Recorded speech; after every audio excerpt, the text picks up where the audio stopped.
시간이 되었습니다. 다 같이 묵상으로 함께 기도하심으로 주일 예배를 하나님께 드리겠습니다.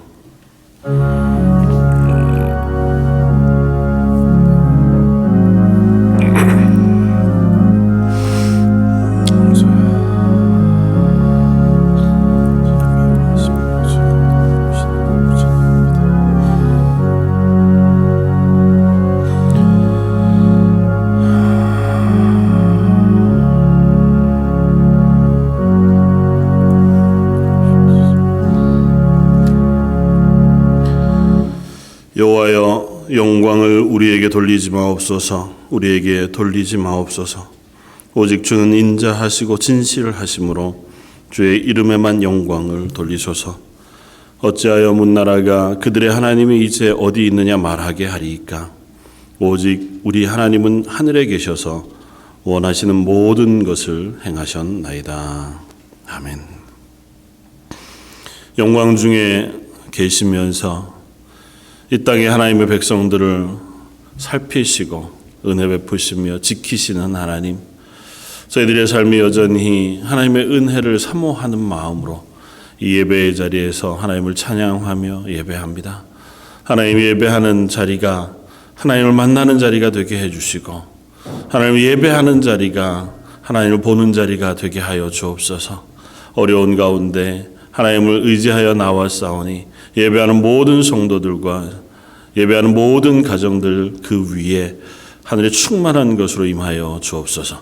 오늘 말씀 예수님 이름으로 기도드립니다. 아멘. 전능하사 천지를 만드신 하나님 아버지를 내가 믿사오며 그 외아들 우리 주 예수 그리스도를 믿사오니 이는 성령으로 잉태하사 동정녀 마리아에게 나시고 본디오 빌라도에게 고난을 받으사 십자가에 못 박혀 죽으시고 장사한 지 사흘 만에 죽은 자 가운데서 다시 살아나시며 하늘에 오르사 전능하신 하나님 우편에 앉아 계시다가 저희로서 산 자와 죽은 자를 심판하러 오시리라. 성령을 믿사오며 거룩한 공회와 성도가 서로 교통하는 것과 죄를 사하여 주시는 것과 몸이 다시 사는 것과 영원히 사는 것을 믿사옵나이다. 아멘. 찬송가 70장을 함께 찬양하시겠습니다.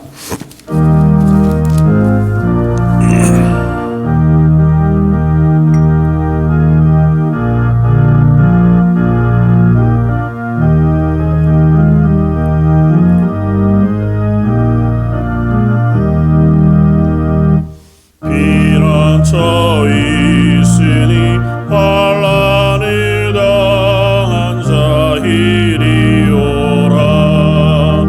땅들이 변하고 물결이 일어나 산 위에 넘치되 두렵지 않네. 이방이 떠들고 나라들 모여서 신동하라. 우리 주 목소리 한번 바라시며 전하의 모든 것 망하겠네. 만유의 하나님 우리를 도우니 피난처요. 세상의 난리를 그치게 하시니 세상의 창검이 쓸데없네. 높이신 하나님 우리를 구하니 할렐루야. 괴로움이 심하고 환난이 극하나 피난처 되시는 주 하나님.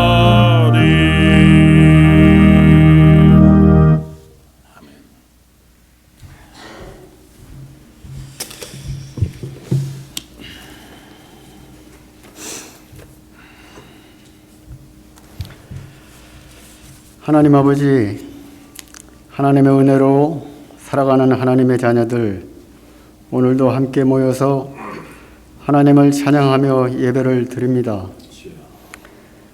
하나님은 예배와 찬양 받으시기에 합당하신 분이시오. 우리는 그 하나님께 예배 드리는 자들임을 알기에 마음을 다하여 뜻을 다하여 예배 드리기를 원합니다. 온 마음으로 하나님을 구하며 찾으면 하나님을 만나리라 하나님 말씀하셨음에 마음을 다하여 드리는 이 예배를 받으시는 하나님께는 영광이 되는 시간, 이곳에 함께 하시는 하나님을 경험하는 우리들에게는 하나님을 즐거워하는 은혜의 시간이 되기를 원합니다. 하나님께서 우리 인생들에게 베푸신 귀한 일들을, 또 행하신 인자하시고 선하신 일들을 생각하면서 그것을 맛보아 알아가면서 즐거운 마음으로, 감사한 마음으로 하나님을 이 시간 찬양합니다. 우리의 힘과 능력으로 이 세상에서 살아가는 것 같지만 하나님의 힘과 능력이, 사랑과 긍휼이 우리의 인생을 뒤에서 붙잡고 계심을 알게 하시는 그 하나님의 은혜를 감사하며 이 시간 찬양합니다. 그 은혜를 잊지 않고 기억하여 하나님을 높이며 드러내며 찬양하며 살아가는 우리의 삶이 되어지도록 도와주시옵소서. 지금같이 코비드-19가 온 세상을 휩쓰는 것 같은 때에 모든 재난과 환난으로부터, 위험과 질병으로부터, 죄로부터, 악한 것으로부터 오는 시험에서, 거짓으로부터 오는 미혹에서 지키시고 보호하시는 하나님의 손길과 권능을 감사합니다. 우리를 도우시며 지키시기 위하여 졸지도 주무시지도 아니하시는 그 하나님을 이 시간 찬양합니다. 우리의 그늘이 되시며 피난처 되시는 하나님 감사하며 찬양합니다. 코비드-19로 인하여 어렵고 힘든 상황이지만, 낙심이 되는 때이지만 하나님을 바라고 하나님을 소망하며 하나님을 앙망하는 자들에게는 힘을 얻을 것이라 했으니, 하나님을 가까이 하는 것에, 하나님을 알아가는 것에, 하나님을 믿는 것에 게으르지 않는 우리의 삶이 되도록 인도하여 주시옵소서. 길이요 진리요 생명 되시는 예수 그리스도를 바라보는 것에 게으르지 않는 삶 되기를 원합니다. 하나님 아버지, 한 생명을 귀하게 여기시는 하나님이신 줄을 믿사오니 하루속히 안전한 백신이 나올 수 있도록 모든 관계자들에게 지혜와 능력을 허락하여 주시기를 원하고 기도합니다. 그리함으로 전염병으로 생명을 잃는 일이 더 이상 없도록 긍휼을 베풀어 주시옵소서. 하나님 아버지, 코로나19로 전염병이 계속되고 있어서 이 어려운 시기를 지나는 동안에 어르신들과 어린아이들, 연약한 하나님의 자녀들, 또한 오지에서 복음을 위하여 수고하시는 모든 선교사님들과 그의 가족들, 또한 그들이 섬기는 지역 사람들에게 하나님의 능력으로 전염병이 그들에게 다가가지 못하도록 막아주시옵소서. 하나님 아버지, 오늘도 모든 가정마다 예배를 드리면서 기도 제목을 가지고 나왔습니다. 이 기도 제목 모두 하나님께 올려드리오니 기억하여 주시옵소서. 우리가 기도한 것보다 더 좋은 곳으로 우리 마음의 소원을 들어주시는 하나님 것을 알고 있기에 오늘도 하나님께 올려드리오니 기억하여 주시옵소서. 하나님 아버지, EM 서비스가 예배를 드릴 때 이 예배로 인하여 영광 받아 주시기를 원합니다. 그들의 젊음이 하나님 앞에 드려질 수 있도록 하나님 아버지 인도하여 주시옵소서. 저들의 마음이, 저들의 삶이 말씀으로 인하여 깨끗하게 지게 질 수 있도록 도와주시며, 그래서 하나님 나라의 확장을 위하여 쓰여지는 제목들로 인도하여 주시옵소서. 하나님 아버지, 예배에 동참하기를 원하지만 어쩔 수 없는 상황 속에 있어서 예배 드리지 못하는 하나님의 자녀들에게 이 예배를 통하여 이 시간 주시고자 하는 모든 은혜가 동일하게 그들에게 임할 수 있도록 도와주시옵소서. 이 예배를 드릴 수 있도록 수고한 모든 손길들과 교회를 세워나가기 위해 수고하는 모든 일꾼들을 기억하여 주시기를 원합니다. 이제 말씀을 전하시는 목사님에게 성령의 능력이 충만하게 임하여 주시기를 원하며 말씀을 듣는 우리 모두에게 마음이 열려서 그 말씀에 반응할 수 있는 우리 모두 되어지기를 원하며 이 모든 말씀을 사랑이 충만하신 예수님의 이름으로 기도드립니다. 아멘.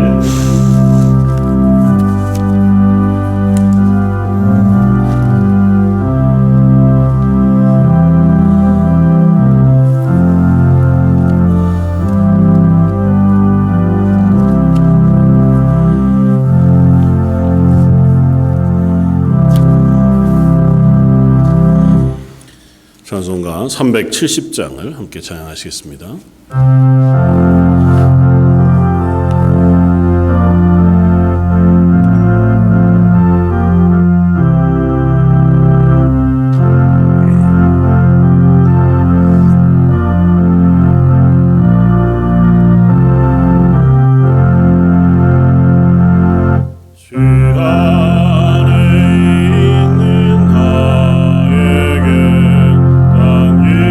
인심이 있으랴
오늘 함께 나눌 말씀은 구약성경 열왕기상 19장 9절로 13절까지의 말씀입니다.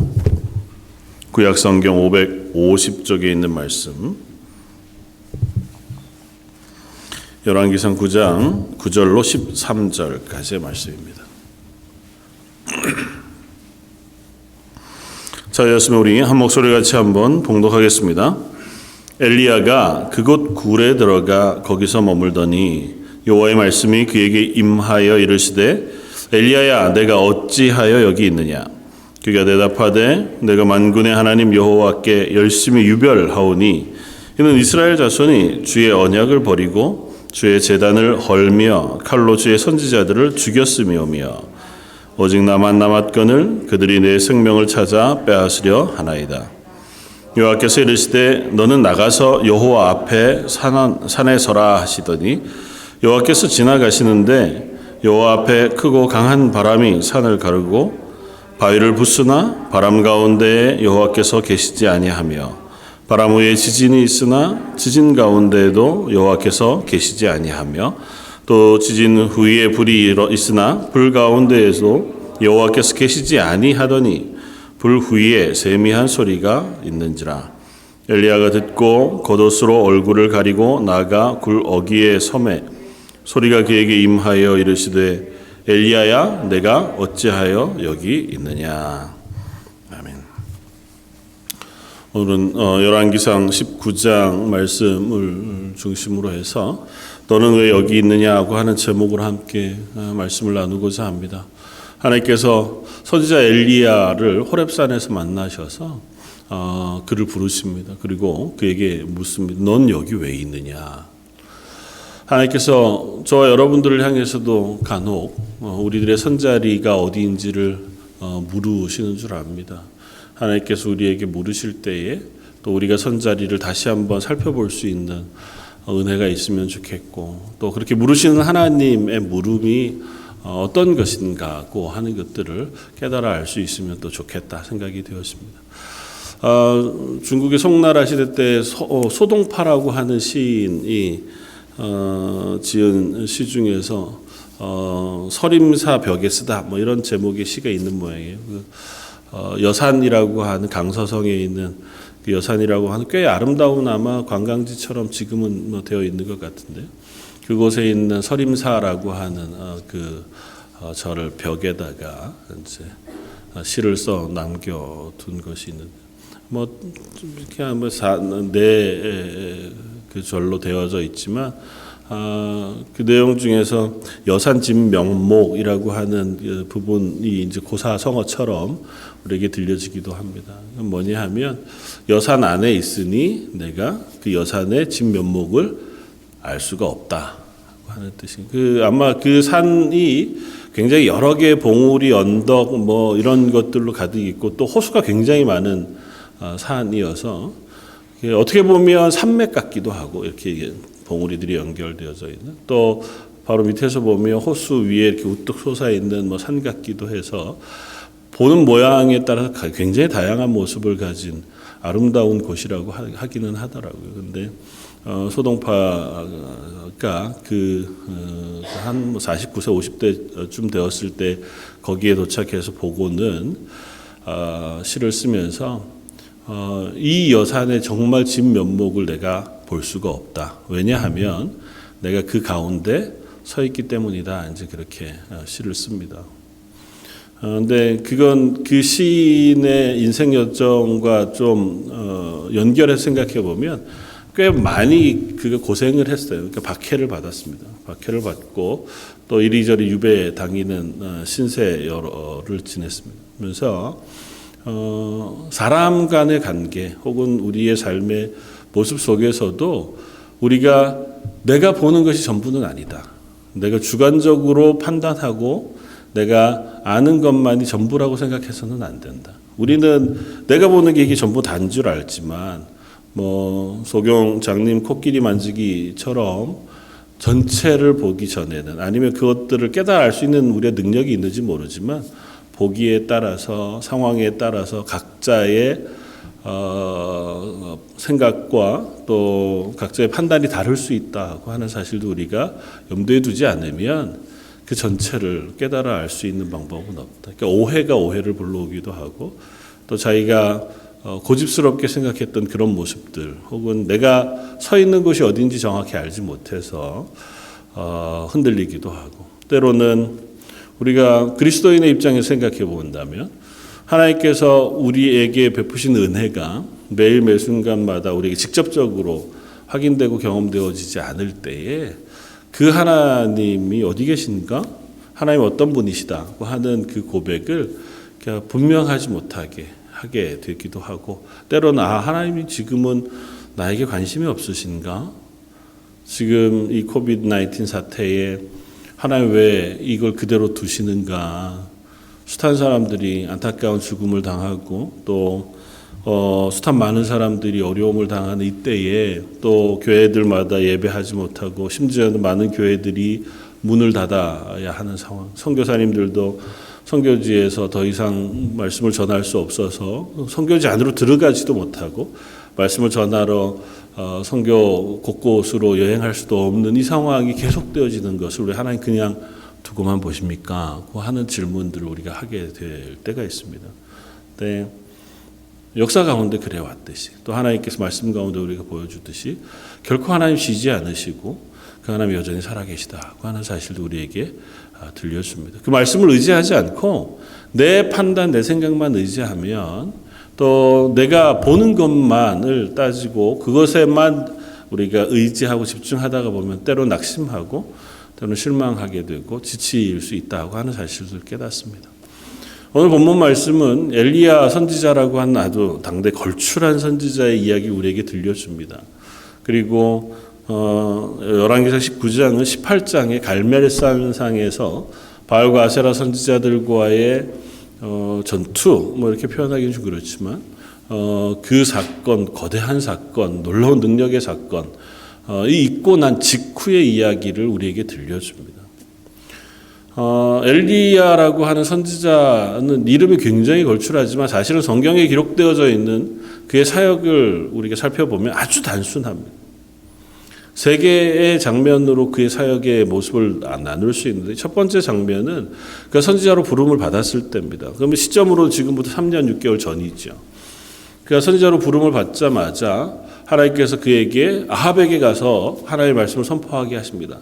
내가 다시 말할 때까지는 이 나라에 다시는 우로가 그칠 것이다. 그러니까 비도 이슬도 내리지 않아 가뭄이 들 것이다. 그렇게 당당한 선전포고를 해요. 하나님께서 당신의 삶, 하나님을 떠난 이 삶에 하나님께서 징계를 내리시겠다고 하는 아주 두려운 경고의 말씀을 전하죠. 그리고는 사라집니다. 그 하나님의 말씀에 엄위한 무거움을 왕 앞에 가서 그렇게 당대 얘기했지만 그러나 말씀을 선포하고 나서는 아이러니하게도 그 아합의 위세를 피해서 사렙다 과부에게로 혹은 그리 시냇가로 숨어가서 3년 6개월이라고 하는 시간들을 보내게 됩니다. 그러니까 말씀의 선포의 그 과감함에 비하면 그 이후에 3년 6개월간의 엘리야의 삶은 도망쳐서 숨어 지내는 신세, 그 가운데에도 이야기들이 없지 않고 그 가운데도 하나님이 지키시고 보호하시는 은혜의 경험들이 그의 삶 속에 계속해서 나타나기는 하지만 사역으로 보면 그냥 숨어 있는 거예요. 그게 첫 번째 장면입니다. 크고 놀라운 선포로 시작하여 숨은 이야기. 두 번째 장면은 다시 3년 6개월 이후에 18장에 아합 왕 앞에 나타난 엘리야의 이야기입니다. 엘리야를 찾기 위해서 3년 6개월 동안 계속 가뭄이 일어나니까 아합이 화가 난 거죠. 이 문제를 해결하고 싶습니다. 근데 이것이 엘리야 때문이다 라고 생각하고 그 엘리야를 잡아야겠다고 생각한 거죠. 그럼에도 불구하고 3년 6개월 동안 찾지 못했던 그 엘리야가 아합 앞에 나타납니다. 그리고 또다시 선전포고를 합니다. 내가 이스라엘을 괴롭게 하는 것이 아니라 아합 당신이 이 이스라엘을 괴롭게 하는 것이다. 고 이야기하면서 바알과 아세라 선지자를 갈멜산으로 오게 하고 그곳에서 누가 참 하나님인지를 온 이스라엘 앞에 드러내어 보일 것이다. 그리고는 갈멜산의 모든 이스라엘 백성이 둘러싼 가운데 하나님의 놀라운 임재의 사건을 경험하게 됩니다. 어떻게 보면 엘리야의 사역의 핵심이죠. 엘리야는 모든 아세라 선지자들이 자기의 신을 향해서 하루 종일 부르짖고 몸을 자해하고 그렇게 함에도 불구하고 응답이 없는 그 제단에서 이미 쓰러져 버린 하나님의 제단을 수축하고 다시 회복하고 백성들을 불러 돌을 세우고 제단을 쌓고 그 위에 제물을 올리고 그리고 보란듯이 그 위에다가 물을 가득 부어서 그 제단이 물로 가득 넘치게 하는 도발을 한 이후에 하나님을 향하여 기도합니다. 하나님께서 불로 응답해 주시길 바랍니다. 하나님께서 응답하실 줄 아는 믿음도 엘리야에게 있었겠지만 또 다른 한편으로는 그와 같은 극단적인 상황 속에 하나님이 응답하시지 않으면 안 되는 그 자리에 엘리야는 섰습니다. 그리고는 하나님이 그 제단 위에 불로 임하셔서 그 제물을 다 태우시고 하나님이 유일하신 하나님, 이 땅에 전능하신 하나님이신 것을 모든 사람들 앞에 보이세요. 백성들이 양 사이에서 이쪽 편 저쪽 편 들지 못하고 믿음에 흔들리는 상태에 있던 백성들이 끝나고 나서 하나님의 임재하심을 보고는 하나님이 참 하나님이십니다. 고백하고 그 선지자 우상을 섬기던 선지자들 제사장들을 죽이는 일에 엘리야를 도와 합심해서 그 모든 우상을 섬기는 선지자들을 죽이고 맙니다. 그리고는 다시 하나님께 기도하고 하나님께서 비를 이스라엘 전역에 내리십니다. 3년 6개월 전에 가뭄에 대한 선포를 가지고 시작했던 엘리야의 사역이 3년 6개월 이후에 폭우와 같이 쏟아내려지는 하나님의 임재를 기점으로 한 장이 마무리가 되는 거죠. 그리고는 18장 마지막에 보면 그 비를 피해서 아합이 마차를 달려 이스라엘로 갈 때 그 마차 앞서 엘리야가 뛰어서 그를 호송하고 있는 모습을 보여줍니다. 그러니까 능력이 충만한 모습이죠. 하나님의 임재가 임했던 갈멜산의 전투, 그리고 기도하여 하나님께서 내리시는 폭우가 쏟아지는 그 상황에 그 마차 앞을 사자와 같이 달려가는 엘리야의 모습을 보면 그야말로 능력이 충만한 선지자의 모습. 하나님의 엘리야를 통하여 얼마나 크게 일하시는가, 하나님의 살아계심 얼마나 놀랍게 드러내 보여주시는가 하고 하는 사실을 아주 극명하게 드러내 보여주는 사건이죠. 사실 있을 수 없는 일이잖아요. 어떻게 보면 그야말로 평생에 한 번도 경험할 수 없는 사건들을 이스라엘 사람들은 지금 계속 목격하고 있는 거고, 그건 아합도 마찬가지고 엘리야도 동일하죠. 그러니까 하나님이 살아계시다. 하나님이 엘리야를 통하여 이 땅 가운데 하나님이 살아계신 것을 선포하고 계시다고 하는 것을 보이셨습니다. 그리고 나서 마지막 세 번째 장면이 19장에 나오는 장면. 아합이 그리고는 궁으로 돌아갑니다. 아합이라고 하는 사람은 사실은 굉장히 용맹한 사람이에요. 아합이라고 하는 사람은 당대의 가장 악한 왕의 전형으로 성경이 기록하고는 있지만 역사상 기록을 보면 그가 아수르의 살마네셀 대제라고 하는 대왕, 굉장히 강력한 왕이었던 그 군대에 맞서서 이 아합이 자기의 군대를 끌고 가서 대적해 싸울 정도로 아주 대단히 용감한 왕이었고, 당대 북이스라엘이 그 아합에 의해서 강력한 힘을 가지고 있는 국가로 설 만큼 비교적 굉장히 용맹한 왕이었습니다. 그런데 유독 아내 이세벨에게만큼은 성경에서 우리가 읽듯이 그가 아무런 대꾸도 혹은 힘을 발휘하지도 못해요. 이세벨이 요구하는 것에 그냥 들어주는데 급급하고 눈치 살피는데 급급하고 그렇게 하는 유약한 왕처럼 보입니다.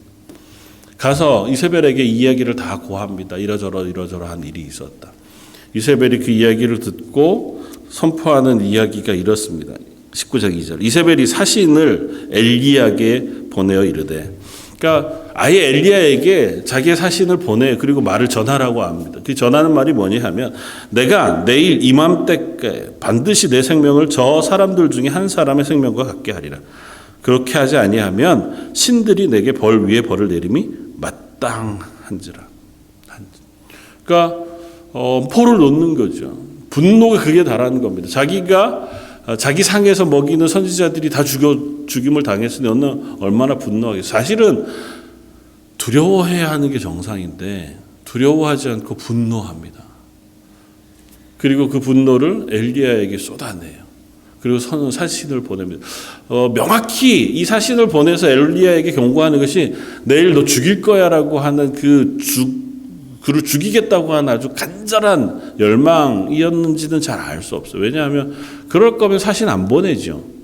잡아가지고 오면 되죠. 근데 사실 엘리야가 하나님의 전능하신 권능하심을 이미 보인 터였기 때문에 온 이스라엘도 사실은 엘리야의 말에 주목하고 있는 때였으니까 이세벨이라고 해도 엘리야를 함부로 그렇게 죽일 수는 없었을 겁니다. 두려워했을 것이고, 그러니까 경고하는 거. 내가 널 죽일 거야. 경고하니까 내 눈앞에서 사라져. 뭐 이런 정도쯤 되었겠죠. 그래서 참 이상하죠. 엘리야가 그 경고를 듣고 도망합니다. 3절은 이렇게 했어요. 그가 이 형편을 보고 일어나 자기의 생명을 위하여 도망하여. 엘리야가 보고 일어나 도망했다고 씁니다.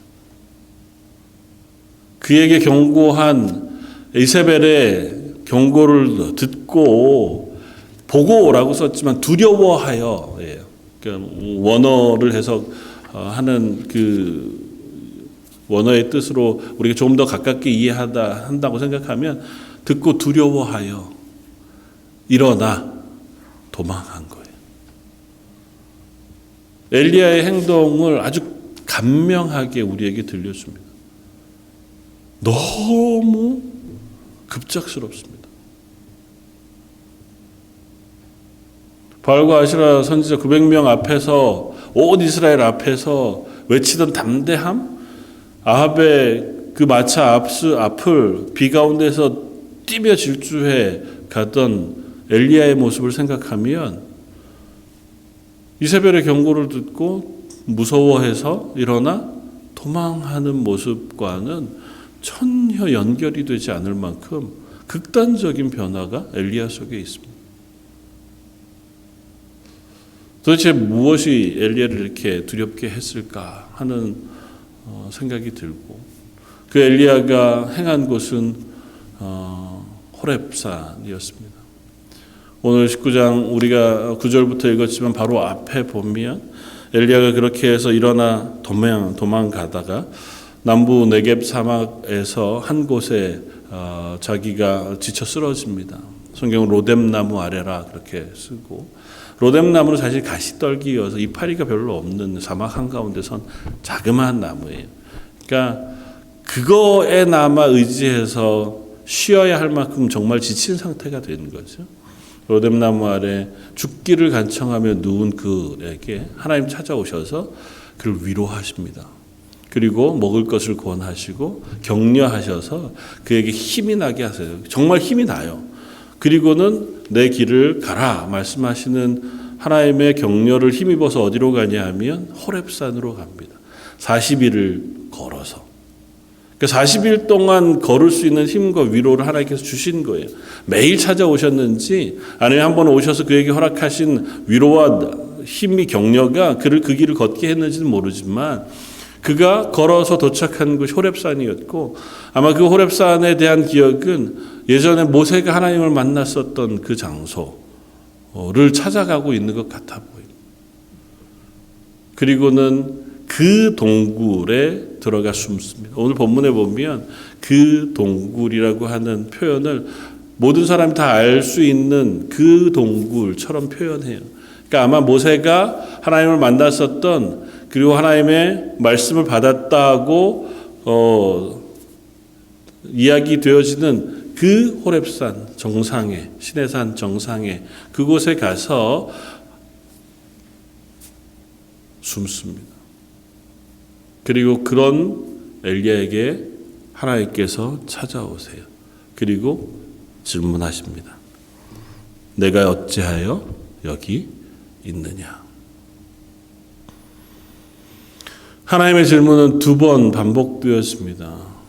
오늘 본문 9절 그리고 13절에 하나님의 엘리야를 향하여 거듭 물으십니다. 너는 어찌하여 여기 있느냐?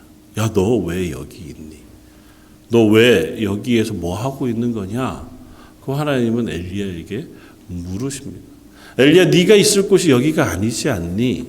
내가 너를 힘 있게 하고 너와 동행하여 너에게 맡기는 사명, 사역, 삶의 자리는 이곳이 아닌데 너 여기에 왜 있는 것이냐고 하나님 물으십니다. 말씀을 읽으면서 말씀을 묵상하면서 질문해 봅니다. 우리는 어느 곳에 서 있는가? 어쩌면 엘리야와 같이 극단적인 경험이 우리 속에 있지는 않습니다. 엘리야와 같은 능력을 경험한 적도 잘 없고 엘리야와 같은 실망도 경험한 적이 없었을 겁니다. 그러니까 엘리야의 모든 마음을 다 이해하리라고 하는 건 불가능해요. 그러나 짐작해 보건대 엘리야가 이 자리까지 오게 된 데는 굉장히 외롭고 힘겨웠겠다고 하는 생각은 할 수 있어 보입니다. 어떻게 불과 얼마 전까지 하나님의 능력으로 그 능력을 행해놓고선 왜 외롭습니까? 그 정도면 앞으로 무슨 일을 해도 할 텐데. 근데 찬찬히 따지고 들어가 보면 우리는 그렇지 않은 존재인 것을 깨닫게 되었습니다. 엘리야는 아마 극심한 지침, 극심한 외로움, 그 이야기를 토로합니다. 하나님 앞에 이야기하는 그 이야기가 하나님 나만 남았습니다거든요. 너 여기 왜 있어? 그렇게 물으신 하나님 앞에 엘리야의 대답은 나만 남았습니다. 말씀을 묵상하면서 몇 가지 고백하면서 나눌 말씀은 이것입니다. 첫 번째는 우리가 하나님의 뜻에 따라 순종하는 삶이라 할지라도 때로는 외로울 수 있다는 것입니다. 하나님의 능력을 경험하고 하나님의 임재를 경험하고 하나님의 말씀에 순종하여 담대하게 그 길을 걸어갈 때에라도 때로는 힘겨울 수 있고 지칠 수 있고 외로울 수 있다고 하는 사실을 우리가 기억해야 합니다. 하나님 내게 맡기신 사명, 그 길을 내가 힘있게 걸어가는 동안에는 내 힘도 에너지도 끊이지 않고 마음속의 기쁨도 사라지지 않고 열망도 사라지지 않고 열심도 사라지지 않고 그냥 담대히 달려가기만 할 수 있을 것 같지만 그렇지 않은 때가 참 많습니다. 사도 바울의 고백을 우리가 알고 오늘 본문의 엘리야의 고백을 우리가 압니다. 역사상 엘리야만큼 위대한 선지자가 있었을까 싶을 정도로 놀라운 일을 행한 엘리야였지만 그의 사역 내내 그는 혼자였습니다. 앞서 살펴본 3번의 장면이 있지만 그 장면의 아주 대단한 시점 하루 그 순간을 제외하고는 엘리야는 계속 혼자였어요. 하나님의 말씀을 선포하고 가 숨은 곳이 그리 시냇가였습니다. 그의 생명을 부지하기 위해 하나님께서 깜마귀를 통해 음식을 먹이시고 시냇물을 마셔 생명을 유지는 했으나 그는 홀로였습니다.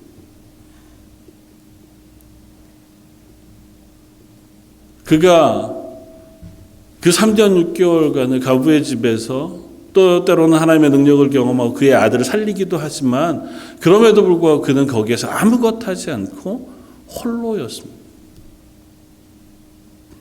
비로소 다시 하나님이 부르셔서 그 하나님의 놀라운 능력을 온 이스라엘 백성에게 보였어요. 그리고 그 온 이스라엘 백성이 엘리야를 도와서 하나님의 제단을 수축하고 하나님의 임재를 경험하고 하나님이 우리의 하나님이십니다라고 하는 고백을 하는 장면 속에 함께 있었습니다. 그 힘으로 마차보다 앞서 빨리 달릴 만한 기쁨과 능력이 그에게 있었어요. 그러나 급작스럽게 그에게 되돌아온 반응은 그리고는 또 혼자예요. 그리고는 여전하더라는 것입니다. 그와 함께 환호했던 백성들은 온데간데 없고 그 능력과 그 하나님의 임재 앞에 여전히 변하지 않는 아합과 이세벨 온 이스라엘의 모습을 그가 보는 거죠. 나 하나 죽고 싶어서 뭐 도망했겠습니까? 도저히 이렇게까지 했는데 이 정도면 그랬는데도 변하지 않는 모습 속에 그가 지치고 낙심하게 된 거예요. 큰 사역을 했기에 아마 더 쉽게 낙심했을 수도 있겠다 생각이 돼요.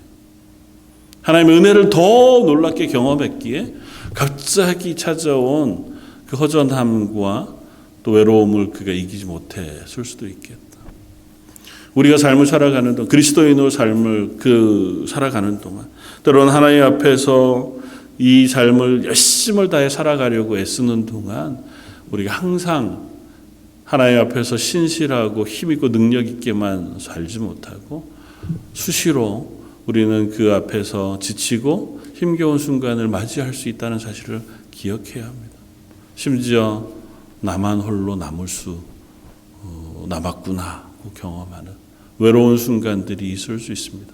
내만 같지 않고 내가 그렇게 열심히 뭔가를 하고자 하는데 반응들은 다 뜨뜻미지근하고 또 내가 하는 걸 알아주는 것 같지도 않고 내가 하나님 앞에서 정직하게 살려고 노력을 그렇게 열심히 했는데 따라온 결과는 별반 세상 사람들도 모르는 것 같고 뭐 나랑 친한 사람들도 별로 인정해 주는 것 같지 않고 심지어 가족들도 더군다나 하나님도 이거에 대해서 별 관심이 없으신 것처럼 느껴지는 어떤 순간 내가 지금 뭐 하고 있는 건가 낙심할 만한 순간이 찾아올 수도 있다는 것입니다. 그러나 기억할 것은 내가 그렇게 느낀다고 해서 실제로 그렇지 않다는 것입니다. 엘리야가 그렇게 느꼈다고 해서 실제의 상황이 그러하지 않았습니다. 하나님께서 엘리야에게 하신 마지막 말씀이 오늘 보면 뒤에 18절에 나타납니다. 하나님께서 엘리야를 향하여 하시는 마지막 대화가 이렇게 끝이네. 그러나 내가 이스라엘 가운데 7,000명을 남기리니 다 바알에게 무릎을 꿇지 아니하고 다 바알에게 입맞추지 아니한 자라. 앞서 12절까지의 말씀, 17절까지의 말씀은 하나님께서 엘리야에게 사역을 주시는 말씀이에요. 3가지의 사역을 맡기세요. 너는 지금 여기 있을 게 아니고 내가 내게 맡긴 사역의 장으로 다시 가야 할 것이야. 그러면서 그 사역의 장을 넓혀주세요. 그리고 그 사역을 맡기세요. 그리고 맨 마지막 하시는 말씀이 그러나 기억해라. 너 혼자가 아니야. 아직도 바알에게 무릎 꿇지 않은 7,000명을 내가 남겨두었다고 말씀하세요. 7,000이라고 하는 건 7이라고 하는 완전수, 1,000이라고 하는 완전수를 합한 거예요. 상징적인 의미가 있습니다. 실제로 7,000명이기도 하겠지만 하나님께서 하나님의 일을 하는 많은 사람들을 다 남겨놓으셨다는 거예요. 너 혼자? 아니야. 너 혼자 그 길을 가는 것 같지? 그렇지 않아. 하나님께서 그 길을 함께 갈 사람들을 여전히 지키고 계시고 하나님 그 길 가운데 하나님께서 동행하시며 그 일을 인도하고 계시다고 하는 사실을 잊지 마라고 말씀하십니다. 지칠 수 있죠. 외로울 수 있습니다. 그것이 우리니까요. 그러나 그것으로 모든 것을 다 평가할 수는 없습니다. 여전히 전능하신 하나님은 오늘도 전능하신 하나님이시기 때문입니다. 두 번째는 그럼에도 불구하고 그 하나님을 능력 가운데 경험한다 할지라도 우리는 넘어질 수 있다고 하는 사실을 기억할 필요가 있습니다. 외로울 수 있죠. 그리고 넘어질 수도 있습니다. 엘리야가 왜 이곳으로 갔을까요? 엘리야의 마음을 알 길이 없습니다. 왜 거기 호렙산까지 갔을까요? 그것도 40일을 넘게 걸어서. 굳이 그 목표 장소를 거기로 정한 이유를 성경이 설명하지 않으니 뭐 우리가 다 알 길이 없죠. 엘리야의 마음. 나중에 이제 하나님 나라 가서 엘리야 만나면 물어볼 수는 있을지 모르지만, 근데 대화를 이렇게 쭉 나누는 엘리야의 이야기를 들어보면 엘리야는 하나님 앞에 하나님 이제 못하겠습니다. 그렇게 고백하는 것 같아요. 그래서 하나님이 있는 것, 하나님 만나는 것을 찾으러 간 것인지도 몰라요. 그 동굴에 숨어서 하나님께 이야기하고 나 이제 그만 내 삶을 마치고자 하는 마음이 있어요. 극심한 좌절. 하나님 앞에 항변하고 싶은 거죠. 왜 이렇게 하셨습니까? 하나님, 제가 더 이상은 못하겠습니다. 그 이야기를 아마 하고 싶었는지 모릅니다. 심지어 엘리야는 그 갈멜산에서의 놀라운 능력을 경험했을 뿐만 아니라 호렙산까지 오는 동안도 하나님이 그를 위로하시고 격려하세요. 로뎀나무 아래에 있는 그에게 선사가 찾아와서 먹을 것을 먹이시고 마실 것을 마시게 하세요. 그리고 말씀하십니다. 내 길 가는 동안 네가 지치지 않았으면 좋겠다. 내 길은 뭘까요? 엘리야의 길은 하나님이 맡기신 사명의 길이에요. 여기에 너 왜 여기 있느냐고 물으신 하나님의 질문, 여기는 야 왜 호렙산 여기에 있어가 아니에요. 너 사명의 자리, 네 길, 네가 가야 할 그 길 거기에 있지 않고 왜 도망하여 지쳐 외로워 이곳에 이렇게 있느냐는 거예요. 하나님께서 엘리야가 그 길을 갈 수 있도록 격려하시고 위로하셨습니다. 그 위로가 얼마나 놀라운지요. 40일을 그 먹지도 않고 쉬지도 않고 걸을 수 있었습니다. 그리고는 어디로 왔다고요? 호렙산으로 왔다고요. 그리고는 하나님 앞에 불평하러 왔다고요. 그리고는 하나님 앞에 조금 다른 표현으로 사표 내고 싶은 거예요. 이제는 그만하겠습니다. 저 여러분들도 가끔은 그런 마음이 들 때가 있잖아요. 하나님 이제는 그만하려고 생각합니다. 그냥 이제부터는 딱 주일 예배만 드리고 그냥 그리스도인 아주 썬데이 크리스찬 딱 그것만 제가 하면 좋겠습니다. 다른 건 저한테 기대하지 마십시오. 저는 이제 못하겠습니다. 또 이만큼 할 만큼 했지 않나요, 하나님? 그래도 별 변화가 없는 거 보면 저한테 실력이 없는 것 같기도 하고요. 제가 승질이 이래서 제가 뭘 할 수 있겠습니까? 이제 이렇게까지 가는 거죠. 하나님 앞에서 우리가 낙심하고 넘어지다가 보면 그럴 수 있습니다. 엘리야의 항변은 하나님 앞에 이렇게 이야기합니다. 14절 내가 어찌 여기 있느냐고 묻는 하나님의 질문에 그가 대답하되 내가 만군의 하나님 여호와께 열심히 유별하오니 내가 하나님 앞에서 얼마나 열심히 있는지 모릅니다. 열심히 특심했습니다. 합니다. 그런데 이는 이스라엘 자손이 주의 언약을 버리고 주의 제단을 헐며 칼로 주의 선지자들을 죽였음이오며 오직 나만 남았거늘 그들이 내 생명을 찾아 빼앗으려 하나이다. 온 이스라엘이 나만 하나님 앞에서 열심히 특심해 그 앞에서 있고 남은 온 이스라엘은 하나님을 떠났어요. 하나님의 제단을 헐고 하나님 믿는 선지자들을 잡아 죽이고 나를 이제 마지막 죽이려고 혈안이 돼 있어요. 이제 나만 남았습니다. 이게 엘리야의 고백이거든요. 내 형편을 좀 하나님 이해해 주십시오. 내가 이제 그만할 만하지 않습니까? 하나님 이제는 못하겠습니다. 상황이 여기까지 왔습니다. 이 싸움을 어떻게 나 혼자 싸우라고 자꾸 등을 떠미시는 겁니까? 이게 엘리야의 항변이었는지 모릅니다.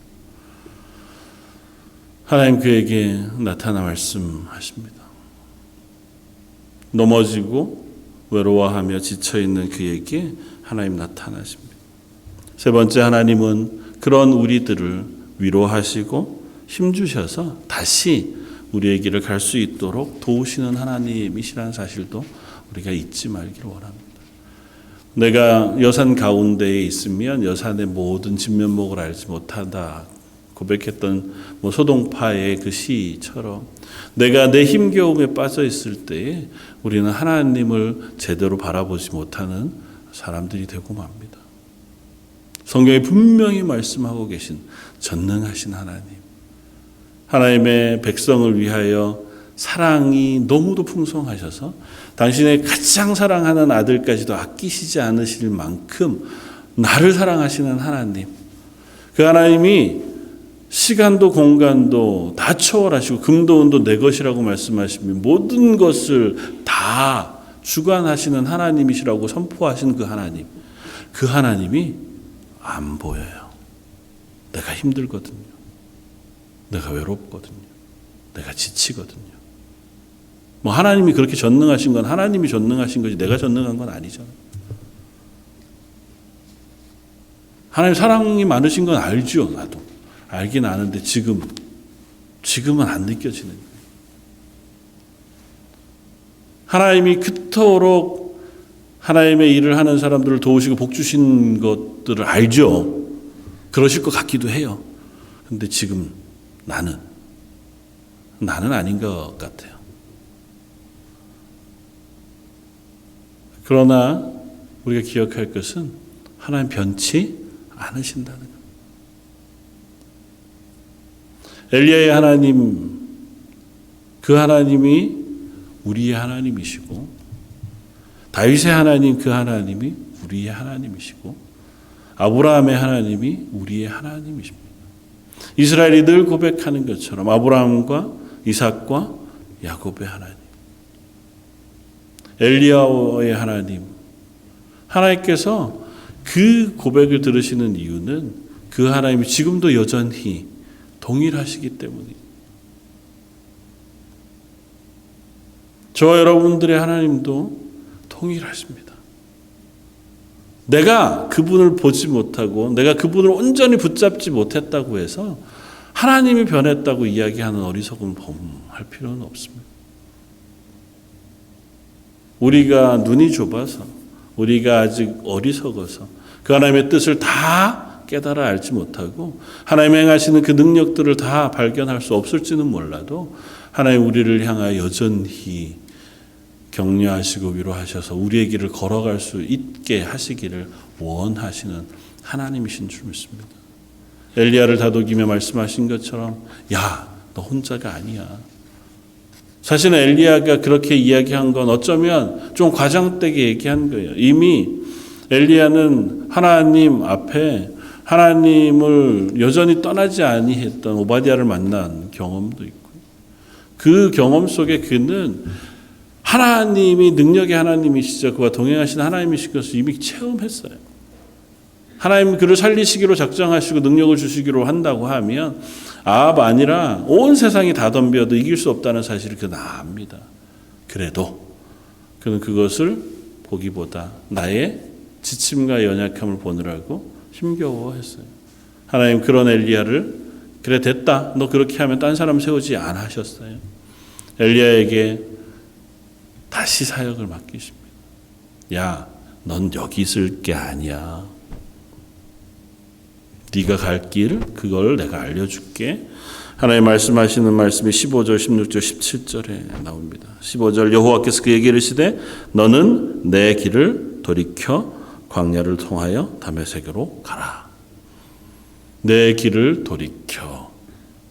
지금 여기로 온 길 이걸 돌이켜서 다시 내가 내게 명령하고 또 맡긴 그 사명을 따라 다메섹으로 가라고 말씀하세요.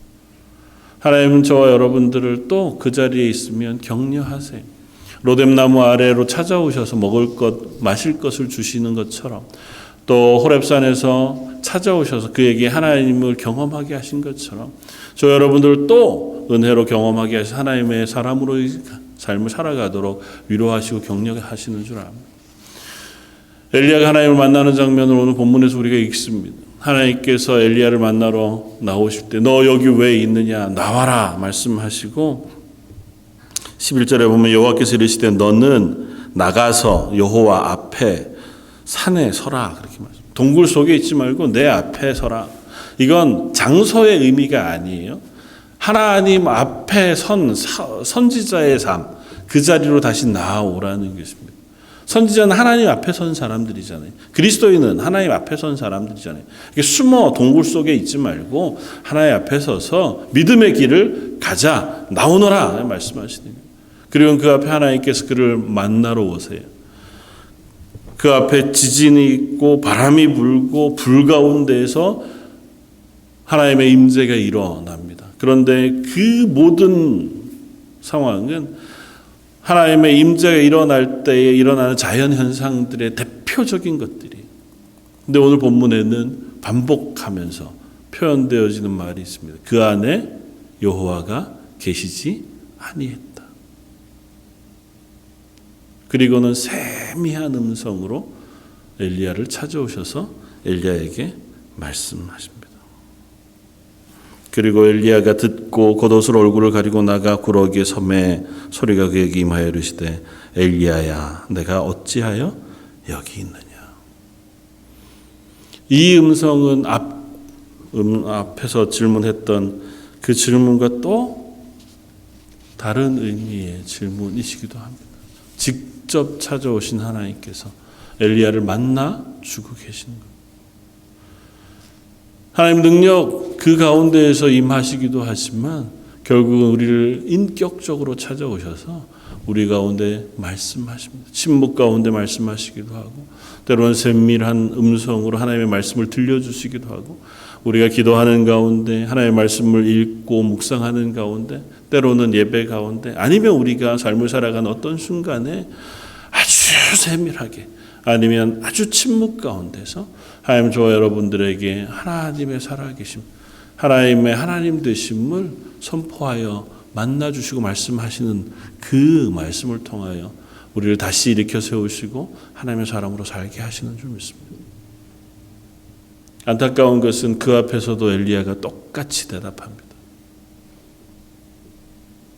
하나님이 그렇게 찾아오셔서 그에게 말씀하시는 앞에 엘리야는 여전히 동일하게 이야기합니다. 14절 그가 대답하되 내가 만군의 하나님 여호와께 열심히 유별하오니 이는 이스라엘 자손이 주의 언약을 버리고 주의 제단을 헐며 칼로 주의 선지자들을 죽였으며며 오직 나만 남았거늘 그들이 내 생명을 찾아 빼앗으려 하나이다. 앞에서 하나님 앞에 항변했던 얘기가 하나도 안 변해요. 그래도 어쩌면 변하지 않는 게 우리의 모습인지 모르지만 그런 엘리야를 하나님 다시 그러지 마라. 내가 너와 함께 그 길을 갈 것이다. 말씀하시면서 그를 향하여 사역을 맡기세요. 하나님 그에게 맡긴 사역, 그 사역의 내용이 몇 가지, 세 가지로 나뉘었습니다. 그런데 그 세 가지의 사역 가운데 실제로 엘리야가 행한 사역은 엘리사를 후계자로 세우는 사역밖에 없어요. 다른 두 개의 사역, 하나는 그가 다메섹에 가서 하사엘을 다메섹의 왕으로 세우는 것과 그 다음에 예후를 기름 부어서 이스라엘의 왕으로 세우는 일은 엘리사가 대신합니다. 엘리야가 끝내지 못한 사역이에요. 그런데도 하나님은 엘리야에게 그 사역을 맡기세요. 그리고 그것이 네 길이라고 말씀하세요. 마지막으로 하나님 우리에게 맡기신 삶 그것이 나 혼자만 가는 것이 아니고 하나님 뜻 가운데 그 길을 동역할 동역자들과 또 그 길을 이루어갈 우리의 믿음의 사람들을 붙여주고 계시다고 하는 사실을 우리가 기억해야 합니다. 엘리사는 내가 혼자 이 사역을 시작하고 끝내는 줄 알았지만 그렇지 않아요. 하나님 7,000명을 남겨두셨다 말씀하시는 것처럼 엘리야의 사역은 엘리사에게 연결되어지고 그 하나님의 일은 끝이 나지 않습니다. 하나님 이스라엘을 향하여 행하시는 하나님의 능력의 사역은 엘리사를 거쳐 온 이스라엘을 향하여 계속 하나님께서 행하시고 이루시고 완성하십니다. 하나님 저와 여러분들 그리스도인으로 부르시고 이 땅에 그리스도인으로 살아가게 하시며 때로는 하나님의 일들을 감당하게 하시기도 하고 또 이 땅에서 하나님 맡기신 사역을 감당하게 하시는데 하나님 나는 안 됩니다. 내가 끝내는 게 아니에요. 하나님 나를 통해서 하시지만 내 옆에 함께할 성도들, 함께할 동역자들을 붙여주시기도 하고 또 나는 알지 못하지만 먼 곳에서 함께 그 일들을 감당할 이들을 하나님께 세우세요. 내가 이 사역을 끝마치지 못하고 하나님 부르심을 받으면 그 뒤를 이어 하나님 그 사역을 하실 사람을 또 여전히 세우셔서 하나님의 일을 행하세요. 나는 그 가운데 부름받은 그 자리에 하나님의 일들을 감당하는 하나님의 사람으로 설 따름인 겁니다. 사랑하는 성도 여러분, 저 여러분들이 여전히 이 땅을 살아가며 그리스도인으로 살아가는 때에 여러 상황에 놓여지기도 하는 줄 압니다. 그리고 그 자리에서 때로는 낙심하고 지칠 수도 있는 줄 알고 우리가 보는 눈이 너무도 협소해서 하나님의 큰 뜻, 하나님의 놀라운 능력을 다 바라보지 못할 수도 있는지 모릅니다. 그러나 기억할 것은 나는 어리석어도 하나님은 그러시지 않다. 내가 연약할지라도 하나님은 그러시지 않다고 하는 것과 그 하나님은 우리를 여전히